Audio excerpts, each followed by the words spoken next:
2014 నుండి 2024 వరకు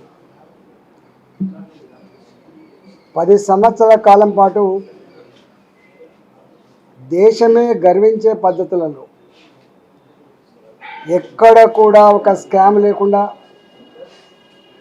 ఒక మచ్చ లేకుండా ఈ దేశాన్ని పాలించడమే కాకుండా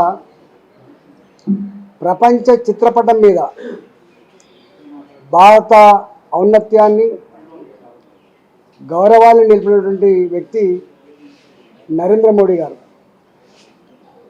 మళ్ళీ 5 సంవత్సరాల కాలం పాటు అధికారంలో మేమే ఉండబోతున్నాం, భారత ప్రజల సంపూర్ణ ఆశీర్వాదం మళ్ళీ పొందబోతున్నామనే పద్ధతుల్లో ఈరోజు నిర్మలా సీతారామన్ గారు 2024-25వ ఓటాన్ బడ్జెట్ని ప్రవేశపెట్టడం జరిగింది.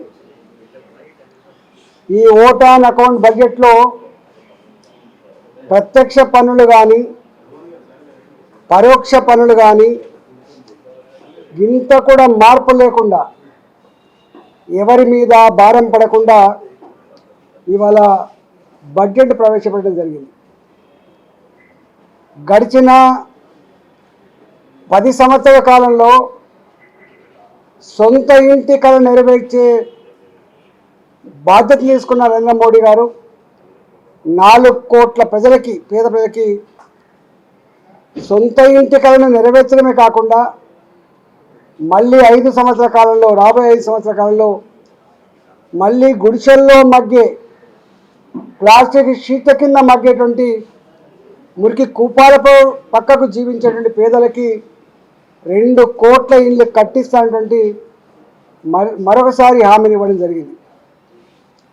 ఈ దఫా మొట్టమొదటిసారిగా మధ్యతరగతి ప్రజలు కూడా పట్టణాలలో కిరాయికి ఉండాలంటే వచ్చిన జీతంలో సగం ఇల్లు కిరాయికే పోతా ఉంది అని చెప్పి ఇవాళ అద్దె కొంపల్లో బతికే పరిస్థితి లేకుండా వారికి కూడా సొంత ఇల్లు కట్టించే దానికోసం తక్కువ ఇంట్రెస్ట్తో ప్రభుత్వమే గ్యారంటీగా ఉండి వాళ్ళకు కూడా సొంత ఇంటికి నెరవేర్చి అద్దె ఇంట్లో మగ్గే పరిస్థితి రాకుండా మధ్యతరగతి ప్రజానికానికి ఒక గొప్ప హామీ ఇవ్వడం జరిగింది భారతీయ జనతా పార్టీ ప్రభుత్వం. మూడవది అతి ముఖ్యమైనది, 10 సంవత్సరాల కాలంలో భారతదేశం ఒకనాడు 3వ ప్రపంచ దేశమని, ఎదుగుతున్న దేశం అనేటువంటి ఫీలింగ్ ఉండే. కానీ ఇవాళ భారతదేశం అభివృద్ధి చెందుతున్న దేశం మాత్రమే కాదు, అభివృద్ధి చెందిన దేశంగా ఇలా గుర్తింపు పొందింది. 2014లో 11వ ఆర్థిక వ్యవస్థగా ఉన్న భారత్ ఇవాళ 5వ ఆర్థిక వ్యవస్థకి ఎగబాకింది. రాబోయే కాలంలో 3వ ఆర్థిక వ్యవస్థగా ఎదగడానికి ప్రయత్నం చేస్తుందని చెప్పి నరేంద్ర మోడీ గారి ఇవాళ ఆ సంకల్పం, ఆయన యొక్క ముందు చూపు తార్కాణం.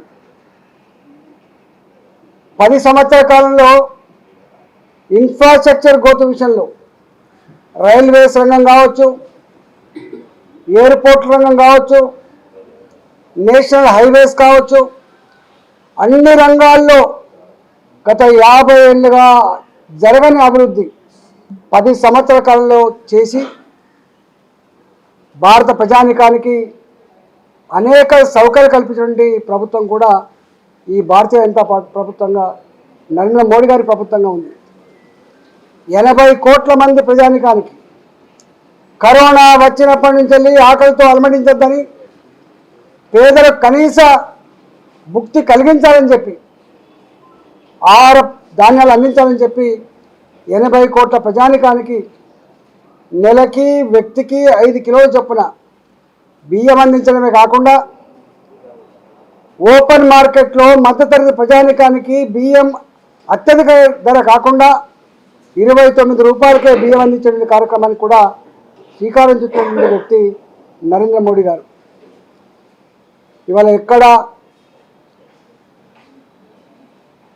ఇన్ఫ్లేషన్కి ఎక్కువ ఆస్కారం లేకుండా సామాన్య ప్రజానికానికి ఆదుకునే దాంట్లో భాగంగానే ఇప్పటికే బొగ్గు ఆధారిత థర్మల్ పవర్ ప్లాంట్స్ కానీ లేదా ఇతర పవర్ ప్లాంట్స్ భారంగా పరిణిస్తున్న సమయంలో ఇవాళ నేచర్ సంపదను వాడుకోవాలి, ప్రకృతి ప్రసాదించినటువంటి సంపదను వాడుకోవాలని చెప్పి ఇవాళ ఇళ్ల మీద సోలార్ రూఫ్ టాప్ పెట్టి పేద ఇళ్లకు, కోటి పేద ఇళ్లకు 300 యూనిట్ల కరెంటు ఉచితంగా ఇవ్వాలనేటువంటి సంకల్పం ఇవాళ పేద ప్రజల పట్ల నరేంద్ర మోడీ గారికి ఉన్నటువంటి అకుంఠిత దీక్ష, వాళ్ళ పట్ల ఉన్నటువంటి మమకారానికి ఇది తార్కాణంగా మేము భావిస్తూ ఉన్నాం. రాబోయే కాలంలో వారు ధైర్యంగా ఆర్థిక వ్యవస్థ మీద మేము ఒక వైట్ పేపర్ ప్రవేశపెడతాం, మేము ఏం చేసినామో ఏం జరిగిందో అన్నిటి మీద భారత ప్రజానికానికి, ఎందుకంటే ప్రజలు కట్టిన పన్నుల పైసలు కాబట్టి, దానికి కాపలాదారులం మేము కాబట్టి, ప్రజలకు జవాబుదారి ఉండవలసినటువంటి వాళ్ళం కాబట్టి ఇవాళ దాన్ని ఆవిష్కరిస్తామనేటువంటి మాట సామాన్యమైన మాట కాదు. జిఎస్టీ విషయంలో అనేక సార్లు తాత్సారం చేసినప్పుడు కూడా జిఎస్టీని అడాప్ట్ చేసుకొని అమలు చేసి ఇవాళ 3 రెట్ల పన్నులు పెంచుకొని ఇవాళ అతివేగంగా ఆర్థిక అభివృద్ధి జరుగుతున్నటువంటి దేశంగా భారత్ నమోదవుతూ ఉంది. రాబోయే కాలంలో తప్పకుండా ఇప్పటికే చూస్తూ ఉన్నాం, కశ్మీర్ నుంచి వెళ్ళి కన్యాకుమారి వరకు, గుజరాత్ నుంచి వెళ్ళి అరుణాచల్ ప్రదేశ్ వరకు భాషలు వేరైనా, ప్రాంతాలు వేరైనా, సంస్కృతులు వేరైనా ఇవాళ ఏ ప్రాంతం వాళ్ళు కూడా ఈ దఫా నరేంద్ర మోడీ గారికి ఆశీర్వదించాలి.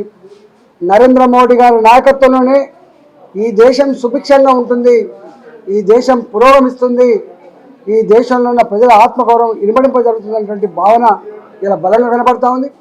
సామాన్యుడి మీద ఎక్కడ భారం వేయకుండా సామాన్యులకు కావాల్సిన 4: 1 కూడు, ఆహారం.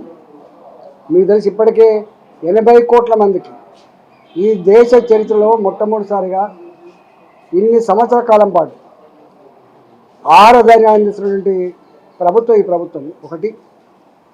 రెండవది గూడు.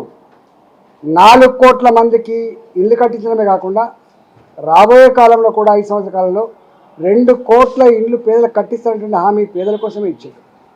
3వది కడుబీదరికల్లో ఉన్నటువంటి పేదలకు ఈ కరెంటు భారం పడకుండా ఇవాళ 300 యూనిట్ల వరకు సోలార్ పవర్ పెట్టి ఉచితంగా అందిస్తున్నటువంటి మాట, 1 కోటి ఇళ్ళకి అందిస్తున్న మాట కూడా పేదల కోసమే ఉంది. అంతేకాకుండా ఇవాళ ఇన్ఫ్రాస్ట్రక్చర్ రంగం ఏదైతే ఉందో దాని డెవలప్మెంట్ అంటే అర్థం ఏంటంటే సామాన్యులకు ఉపాధి కల్పించే రంగం కాబట్టి ఇండైరెక్ట్గా అనేక రకాల అభివృద్ధి చెందడానికి ఆస్కారం ఉంది. కాబట్టి మీరు చూస్తారు రైల్వేస్ ఎంత విప్లవాత్మకమైన మార్పు వచ్చిందో. ఒకనాడు రైల్వే స్టేషన్లో పోతే ముక్కు మూసుకొని ఉండే పరిస్థితి ఉండే, దుర్గంధపూరితంగా ఉండే. ఇవాళ అలాంటి పరిస్థితి రైల్వే స్టేషన్ లేదు. రెండవది, ఒకనాడు ఎయిర్పోర్ట్లు ఆఫ్ కూడా లేకుండే, ఇవాళ డబుల్ అయిపోయినాయి. అంతేకాకుండా హైవేస్ పెరిగినాయి. అంటే ఒక్క మాటలో చెప్పాలంటే ఇన్ఫ్రాస్ట్రక్చర్ రంగం పెరగడం అంటే సామాన్యులకు ఉపాధి కలిగించడమే కాబట్టి ఇవాళ అన్ని వర్గాల ప్రజలను దృష్టిలో పెట్టుకొని ఈ బడ్జెట్ ప్రవేశపెట్టడానికి భావిస్తాము.